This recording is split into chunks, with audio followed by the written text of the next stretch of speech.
नमस्कार दोस्तों, आपका स्वागत है आपके अपने चैनल स्टडी वाइन्स ऑफिशियल पर। तो आज का हमारा टॉपिक है भारत की जनगणना। काफ़ी इम्पोर्टेंट टॉपिक है, हर एक एग्ज़ाम में इससे प्रश्न बनते ही हैं और काफ़ी कंफ्यूजिंग टॉपिक है, पर मैं आज आपको बहुत ही आसान तरीके से कवर कराऊंगा और लास्ट में हम प्रीवियस ईयर क्वेश्चन भी करेंगे। इसीलिए पहले वीडियो को पूरा समझना और लास्ट में प्रीवियस ईयर क्वेश्चन ज़रूर अटेम्प्ट करना। तो चलिए बिना देरी किए हुए वीडियो को शुरू करते हैं। तो चलिए वीडियो की शुरुआत करते हैं। पहले देख लेते हैं कि आखिर जनगणना की शुरुआत किसने की। तो 1749 में पहली बार आधुनिक विश्व में जनगणना कराने वाला देश कौन सा था? तो यह था स्वीडन। स्वीडन ने पहली बार आधुनिक विश्व में जनगणना कराई थी। पर 1790 में दशकीय जनगणना का मतलब क्या होता है? जो ये हम देखते हैं ना, 10 सालों बाद जनगणना होती है नियमित रूप से, उसी को दशकीय जनगणना कहते हैं। तो 1790 में दशकीय जनगणना की शुरुआत किस देश ने की थी? तो अमेरिका ने की थी। अगर आपसे पूछा जाए कि दशकीय जनगणना की शुरुआत किसने की, तो अमेरिका ने की। पर अगर ये पूछा जाए कि पहली बार जनगणना की शुरुआत किसने की, तो स्वीडन ने की थी, याद रखिएगा। अब हम देखते हैं कि भारत में जनगणना की शुरुआत कब से हुई।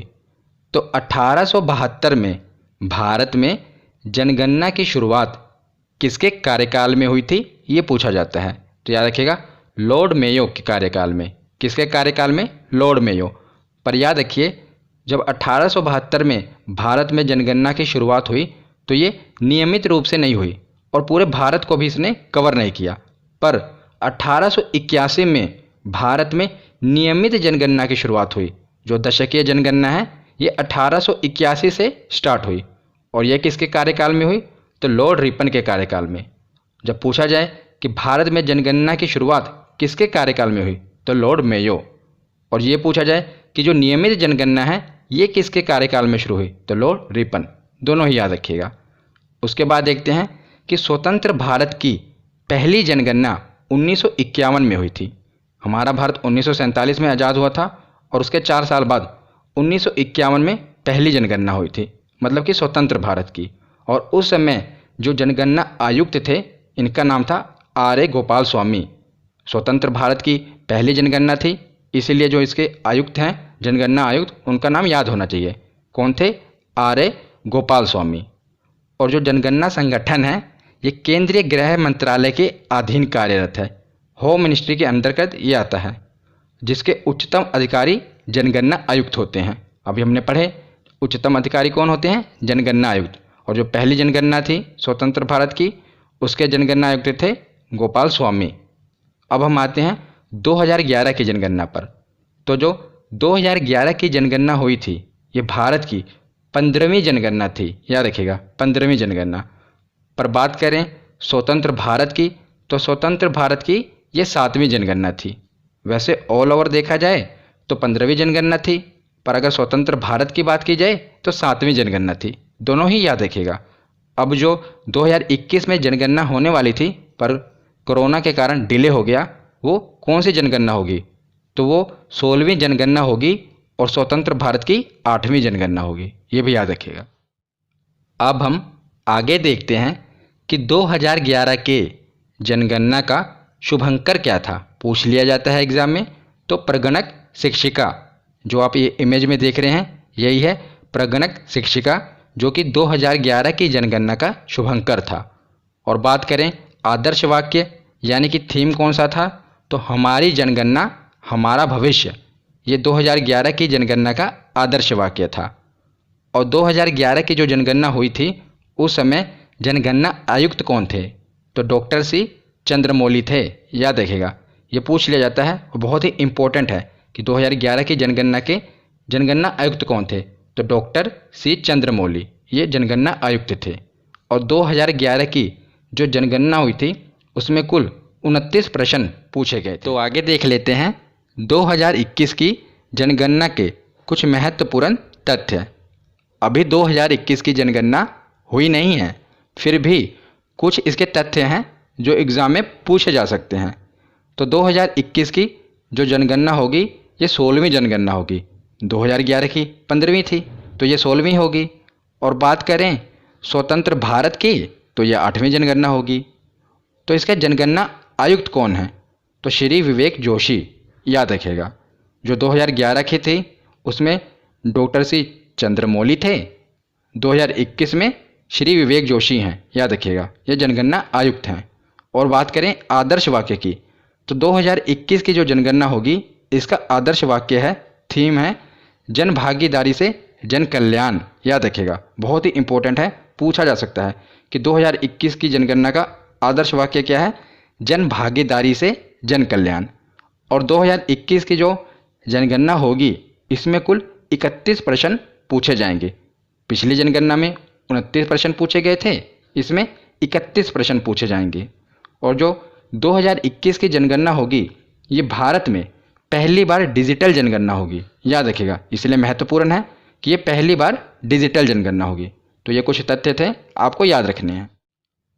तो आगे हम 2011 की जो जनगणना हुई थी उसके जो भी इम्पोर्टेंट डाटा हैं उन्हें पढ़ते हैं।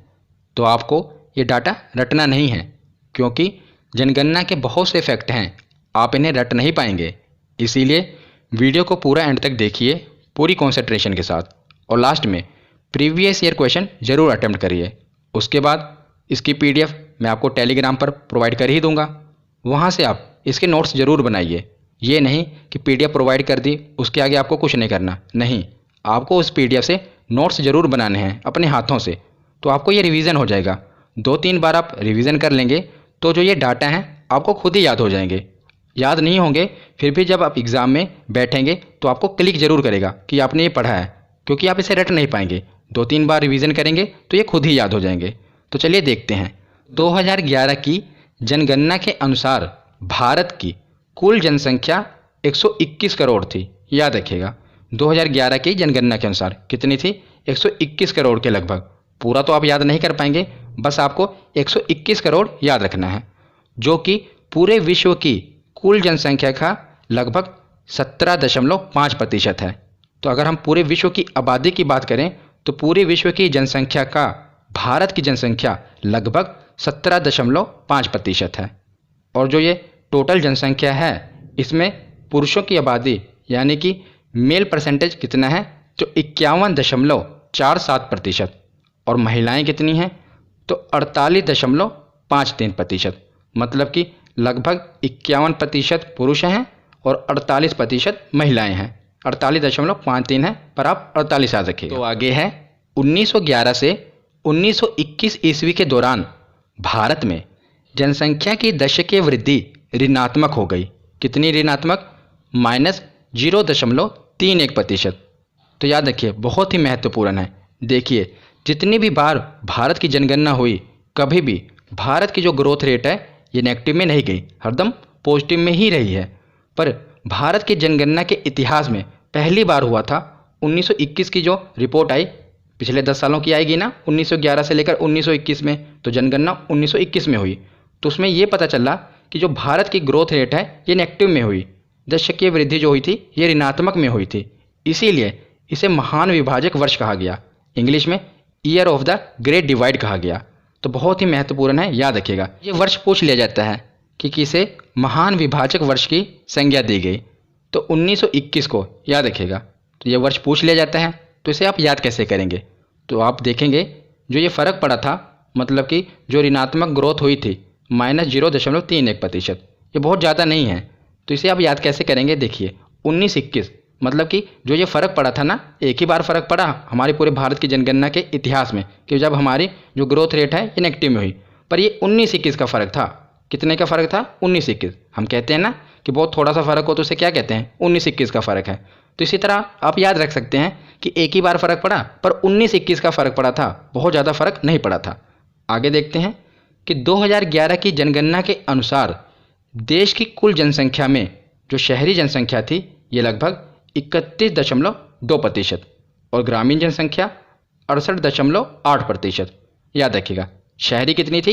31.2% और ग्रामीण 68.8%। इसीलिए हम कहते हैं कि जो भारत है ये गांवों में निवास करता है, क्योंकि भारत की ज़्यादातर आबादी ग्रामीण जनसंख्या है, याद रखिएगा।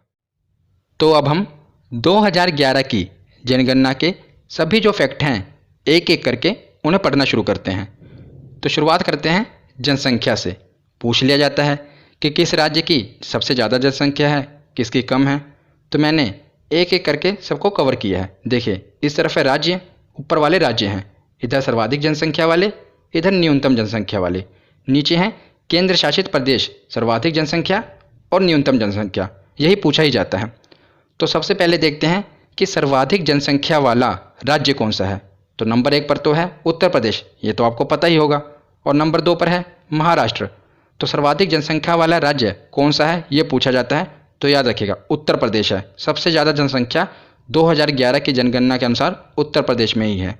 और सबसे न्यूनतम जनसंख्या किस राज्य में है, तो सिक्किम, और दूसरे नंबर पे है मिजोरम। तो सिक्किम तो खुद ही कह रहा है कि मैं सबसे कम जनसंख्या वाला राज्य हूँ। कैसे, देखिए सिक्किम के पीछे क्या है, कम। तो सबसे कम जनसंख्या वाला राज्य कौन सा है, सिक्किम, कम और रम मिजोरम दूसरे नंबर पे है। तो याद रखिएगा सबसे कम सिक्किम, सबसे ज़्यादा उत्तर प्रदेश। अब केंद्र शासित प्रदेश पर आते हैं। तो सर्वाधिक जनसंख्या वाला केंद्र शासित प्रदेश कौन सा है, तो ये तो बिना शक के आपको पता ही होगा, दिल्ली। दिल्ली में सर्वाधिक जनसंख्या है, सर्वाधिक जनसंख्या वाला केंद्र शासित प्रदेश है। तो सबसे न्यूनतम जनसंख्या वाला केंद्र शासित प्रदेश कौन सा है, लक्षद्वीप, याद रखिएगा। सबसे अधिकतम दिल्ली और सबसे न्यूनतम लक्षद्वीप।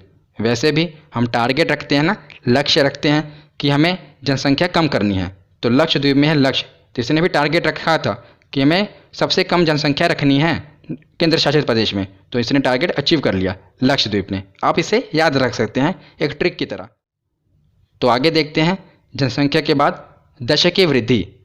तो जो जनगणना होती है 10 सालों की होती है ना, तो अब ये देखते हैं कि दशकीय वृद्धि की सबसे ज़्यादा ग्रोथ किसकी हुई थी। तो राज्यों में देखते हैं, तो सर्वाधिक दशकीय वृद्धि किसकी हुई थी, तो मेघालय की 27.9% दशकीय वृद्धि हुई थी, याद रखिएगा। और नंबर 2 पर है अरुणाचल प्रदेश 26% के साथ। तो आपको ये प्रतिशत तो याद नहीं रखने, बस राज्य याद रख लीजिएगा। टॉप पर कौन सा है, मेघालय, इतना ही याद रखना है। और न्यूनतम दशकीय वृद्धि, ये मोस्ट इंपॉर्टेंट है, याद रखिएगा। न्यूनतम दशकीय वृद्धि वाला राज्य कौन सा था, तो नागालैंड। भारत का इकलौता ऐसा राज्य है जिसकी जो ग्रोथ रेट थी ये नेगेटिव में थी। बाकी जितने भी राज्य थे इनकी जो दशकीय वृद्धि थी ये पॉजिटिव में थी, पर इकलौता ऐसा राज्य था जिसकी जो ग्रोथ रेट थी ये नेगेटिव में थी, इसीलिए इंपॉर्टेंट बन जाता है नागालैंड। तो इसको आप याद कैसे रखेंगे, देखिए नागालैंड में है नाग, तो नागों के बीच में तो कोई भी रहना पसंद नहीं करेगा ना। अगर आपको भेज दिया जाए नागों के बीच में तो आप रहेंगे, नहीं रहेंगे। तो इसीलिए न्यूनतम दशकीय वृद्धि हुई थी नागालैंड में। आप रिलेट करके याद रख लेना कि नागों के बीच में तो कोई रहना नहीं चाहता, वहाँ से सब भाग लेते हैं, तो वहाँ पर जनसंख्या रहेगी ही नहीं। तो जनसंख्या रहेगी नहीं तो वृद्धि कैसे होगी। तो नागालैंड ऐसा राज्य है जिसकी जो दशकीय वृद्धि हुई थी ये न्यूनतम हुई थी, मतलब कि नेगेटिव में हुई थी, -0.6%। ये मोस्ट इंपॉर्टेंट है, याद रखिएगा, पूछा बहुत बार गया एग्जाम में। आगे देखते हैं केंद्र शासित प्रदेश। तो सर्वाधिक दशकीय वृद्धि वाला केंद्र शासित प्रदेश कौन सा था, तो दादरा एवं नगर हवेली 2011 की जनगणना के अनुसार 55.9% दशकीय वृद्धि हुई थी दादरा एवं नगर हवेली में। उसके बाद न्यूनतम दशकीय वृद्धि तो वही लक्षद्वीप।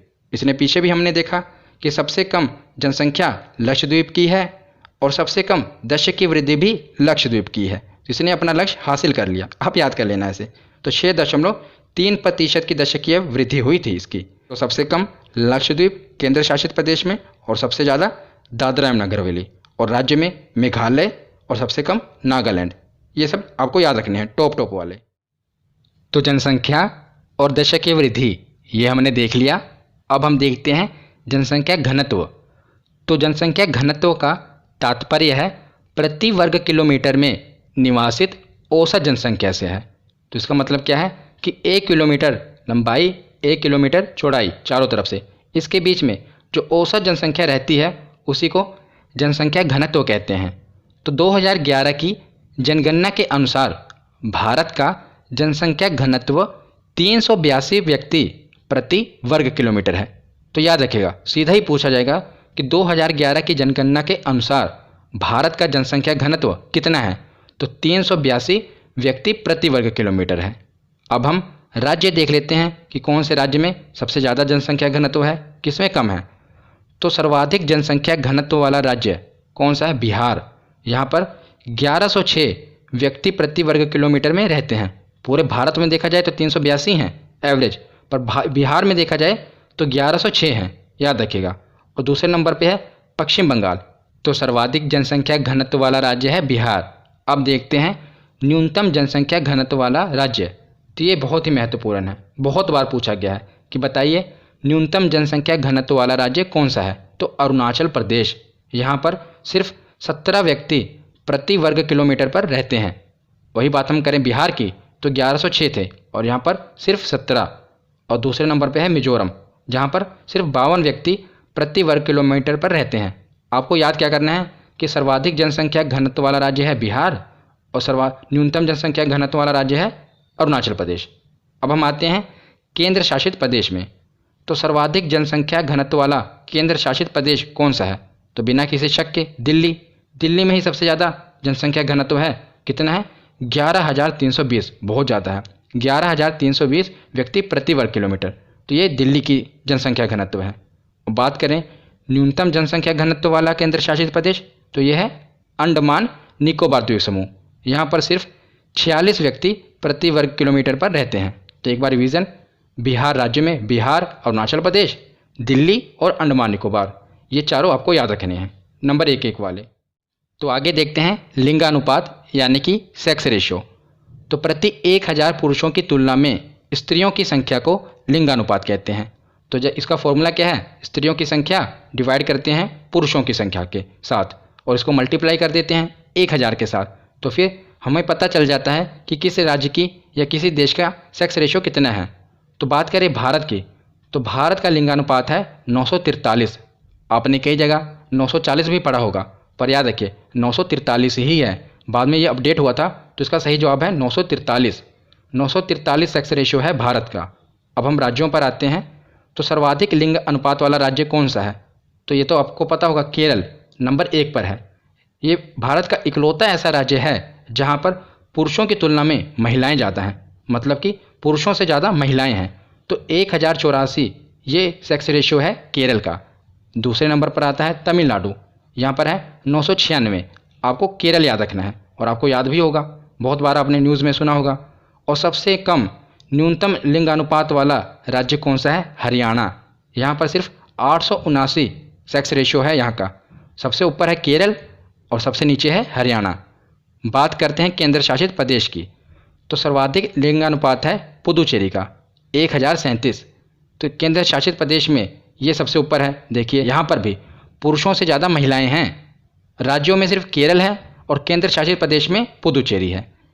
तो न्यूनतम लिंगानुपात वाला दमन व द्वीप, यहाँ पर सिर्फ 618, बहुत ही कम है। देखिए 618 सेक्स रेशियो है दमन व द्वीप का। तो हमने देख लिया केरल, हरियाणा, पुदुचेरी, दमन व द्वीप, ये चारों आपको याद रखने हैं और बहुत ही आसान है। केरल तो आपको पता ही होगा और हरियाणा भी आए दिन आप सुनते ही होंगे। और केंद्र शासित प्रदेश की बात करें तो पुदुचेरी और दमन व द्वीप। तो लिंगानुपात के बाद अब देखते हैं शिशु लिंगानुपात, यानी कि जन्म से लेकर 6 वर्ष की आयु के जो बच्चे होते हैं उनका लिंगानुपात। तो जन्म से लेकर 6 वर्ष की आयु तक प्रति 1000 बालकों की संख्या की तुलना में इसी आयु वर्ग में, यानी कि जन्म से लेकर 6 वर्ष की आयु वाली बालिकाओं की संख्या के अनुपात को शिशु लिंगानुपात कहते हैं। तो ये फॉर्मूला है। और बात करें अभी भारत का शिशु लिंगानुपात कितना है, तो ये है 919। आपने कई जगह 918 भी पढ़ा होगा, पर अपडेटेड है, याद रखिएगा 919। तो इम्पोर्टेंट है, तो इसे याद कैसे रखेंगे? तो ये क्या है? 919, 919 है। तो ये हम शिशु यानी कि बच्चों के बारे में पढ़ रहे हैं। तो एक बच्चा होने में कितना टाइम लगता है?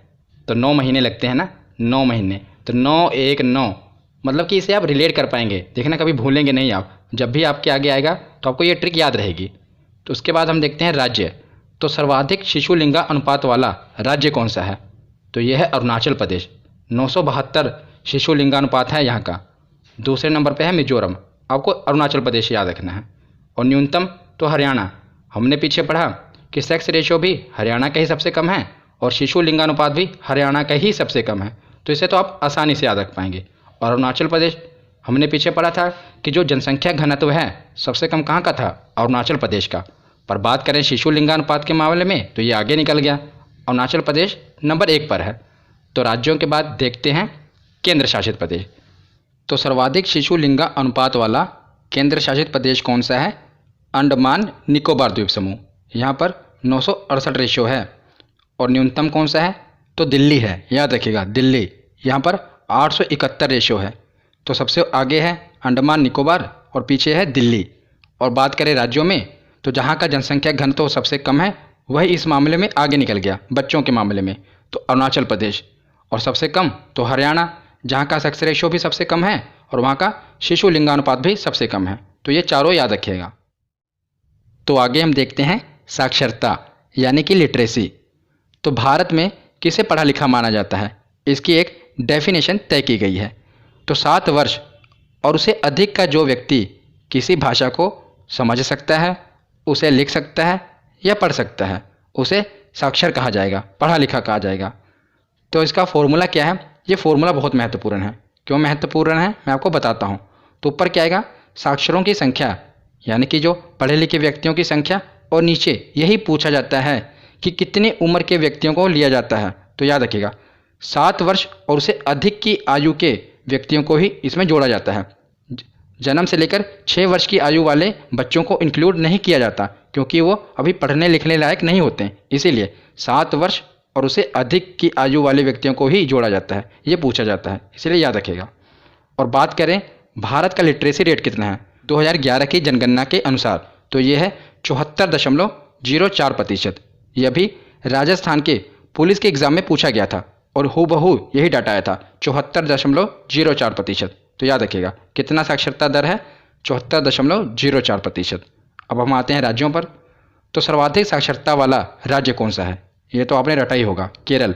94% साक्षर लोग हैं वहाँ पर। और दूसरे नंबर पे आता है मिजोरम 91.3% के साथ। आपको प्रतिशत नहीं याद रखने, आपको सिर्फ राज्य याद रखना है। तो कौन सा है, केरल। और सबसे न्यूनतम साक्षरता वाला राज्य कौन सा है, तो ये है बिहार, याद रखिएगा।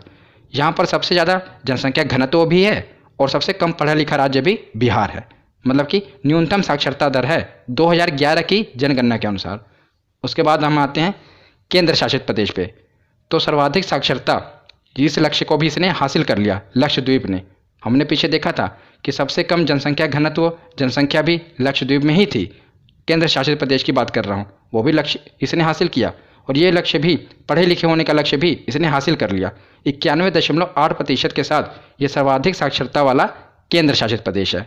फिर देखते हैं कि न्यूनतम साक्षरता वाला केंद्र शासित प्रदेश कौन सा है, तो ये है दादरा नगर हवेली, याद रखिएगा। सर्वाधिक वाला पूछा जाता है तो लक्षद्वीप, राज्यों में केरल, न्यूनतम वाला बिहार और इधर दादरा नगर हवेली, ये चारों आप याद रखिएगा। तो आगे हम देख लेते हैं ग्रामीण जनसंख्या और शहरी जनसंख्या। तो जो फैक्ट पूछे जाते हैं एग्ज़ाम में वही मैं आपको बता रहा हूँ। तो सर्वाधिक ग्रामीण जनसंख्या वाला राज्य कौन सा है, मतलब कि जहाँ की ज़्यादातर आबादी गांव में रहती है, तो हिमाचल प्रदेश। यहाँ की लगभग 90% जनसंख्या गांव में निवास करती है। और न्यूनतम ग्रामीण जनसंख्या वाला राज्य, तो सबसे कम ग्रामीण जनसंख्या वाला राज्य कौन सा है, तो ये है गोवा, 37.8%। अब देखिए, जहाँ की ज़्यादातर आबादी गांव में निवास करेगी तो जाहिर सी बात है कि वहाँ की सबसे कम ही आबादी शहरों में निवास करेगी। अगर यहाँ की सबसे ज़्यादा आबादी गांव में निवास कर रही है तो जाहिर सी बात है ना कि सबसे कम आबादी भी शहरों में इसी राज्य की निवास करेगी। तो यह है हिमाचल प्रदेश, न्यूनतम शहरी जनसंख्या वाला राज्य। सिर्फ 10% लोग यहाँ के शहरों में रहते हैं। तो न्यूनतम ग्रामीण जनसंख्या वाला राज्य गोवा है। इसी को हम यहाँ पर भी देख लेते हैं कि सर्वाधिक शहरी जनसंख्या वाला राज्य भी गोवा ही होगा, क्योंकि अगर न्यूनतम है ग्रामीण में तो कम लोग गांव में रह रहे हैं, तो ज़्यादातर लोग कहाँ रहेंगे, शहरों में रहेंगे। तो अपोजिट कर लेना, अगर आपको ग्रामीण पता है तो शहरी याद हो जाएंगे। तो हम आते हैं केंद्र शासित प्रदेश पर। तो सर्वाधिक शहरी जनसंख्या वाला केंद्र शासित प्रदेश कौन सा है, तो दिल्ली। सर्वाधिक जनसंख्या शहरों में रहती है, 97.5%। और न्यूनतम की बात करें तो अंडमान निकोबार द्वीप समूह, यहाँ पर सिर्फ 37.7% आबादी ही शहरों में रहती है। तो सर्वाधिक शहरी जनसंख्या दिल्ली में और न्यूनतम शहरी जनसंख्या अंडमान निकोबार द्वीप समूह।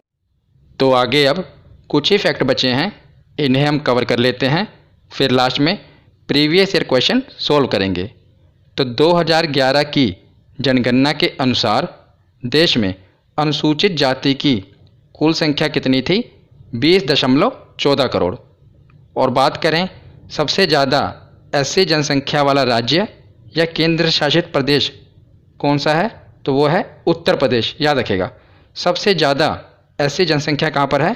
तो उत्तर प्रदेश में निवास करती है। और सबसे ज़्यादा एससी जनसंख्या प्रतिशतता वाला राज्य या केंद्र शासित प्रदेश, तो परसेंटेज के हिसाब से देखा जाए तो पंजाब है। और ऑल ओवर देखा जाए कि सबसे ज़्यादा पॉपुलेशन कहाँ पर है, एससी जनसंख्या कहाँ पर है, तो उत्तर प्रदेश में है। पर परसेंटेज के हिसाब से देखा जाए तो पंजाब है 31.9%। याद रखिएगा, पंजाब पूछा जाता है परसेंटेज के हिसाब से, याद रखिएगा। और 2011 की जनगणना के अनुसार देश में अनुसूचित जाति की कुल संख्या लगभग 10 करोड़ के लगभग थी। याद रखिएगा, वो 20 करोड़ के लगभग थी और ये 10 करोड़ के लगभग थी। और सबसे ज़्यादा एसटी जनसंख्या वाला राज्य या केंद्र शासित प्रदेश कौन सा है? तो मध्य प्रदेश। मध्य प्रदेश में सबसे ज़्यादा अनुसूचित जनजाति निवास करती है। याद रखिएगा। और परसेंटेज के हिसाब से बात करें तो लक्षद्वीप, ये राज्य और केंद्र शासित प्रदेश दोनों में मिलाकर जो सबसे ज़्यादा है वो मैं आपको बता रहा हूँ। तो लक्षद्वीप है जहाँ पर सबसे ज़्यादा एसटी जनसंख्या निवास करती है परसेंटेज के हिसाब से। पर अगर राज्य पूछ लिया जाता तो वो मिजोरम होता। याद रखिएगा, एसटी जनसंख्या वाला परसेंटेज के हिसाब से सबसे ऊपर मिजोरम आएगा। और मिजोरम यानी कि राज्य और केंद्र शासित प्रदेश दोनों में कंपेयर करें तो सबसे ज़्यादा लक्षद्वीप में है 94.8%। तो 2 ही फैक्ट बचे हैं, इन्हें भी याद कर लीजिए, बहुत ही महत्वपूर्ण है, कई बार पूछे गए हैं। तो 2 राज्य हैं, नागालैंड और अरुणाचल प्रदेश। और 2 द्वीप समूह, यहाँ पर है लक्षद्वीप और इधर कौन सा है? अंडमान निकोबार द्वीप समूह। तो यहाँ पर कोई भी अनुसूचित जाति निवास नहीं करती। याद रखिए, बहुत ही महत्वपूर्ण है। तो दोनों द्वीप समूह लक्षद्वीप और अंडमान निकोबार, और ऊपर नॉर्थ ईस्ट में नागालैंड और अरुणाचल प्रदेश, यहाँ पर कोई भी अनुसूचित जाति निवास नहीं करती। और उसके आगे है पंजाब हरियाणा, दोनों पड़ोसी देश, और इनकी राजधानी कौन सी है? चंडीगढ़। और हरियाणा के बगल दिल्ली भी है, तो चारों पड़ोसी पंजाब हरियाणा दिल्ली चंडीगढ़, और नीचे की तरफ एक है पुदुचेरी।